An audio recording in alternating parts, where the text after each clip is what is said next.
Саламатсызбы, 111 байланыс орталығы, отбасы әйелдер бала құқықтары жөніндегі мемлекеттік байланыс орталығы. Мен сізді тыңдап тұрмын. 2024 жылы 17 мыңнан аса қоңырау түсті, 2025 жылы 124.600 қоңырау. Осыдан білуімізге болады статистиканың қанша есеге өскенін.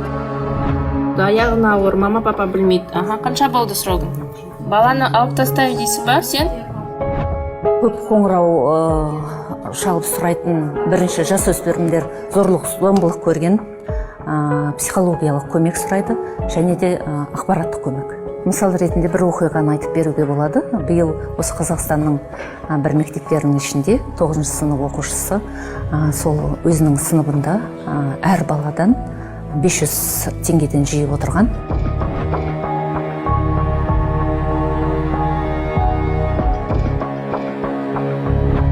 Ол балалар ата-аналарына айтқан, ата-аналардан кейін мектеп басшыларына айтқан, ешқандай нәтиже болмағаннан кейін бізге 111 байланыс орталығына хабарласады. Мамандар тез арада шұғыл құзырлы органдарға хабарлады. Нәтижесінде оның ата-анасына айыппұл салынды, ал бала ол мектепте оқи алмай басқа мектепке ауысып кетті. Ата-аналар және де жасөспірімдер күндіз түні тәулік бойы зорлық-зомбылыққа тап болған жағдайда және де қиын жағдайға тап болған жағдайда тәулік бойы бізге 111 байланыс орталығына қоңырау шалуларыңызға болады. Біз міндетті түрде сіздерге тәулік бойы көмек көрсетуге дайынбыз. Ата-аналар мен жасөспірімдердің құпиялы түрде ұстауына біз кепілдік береміз.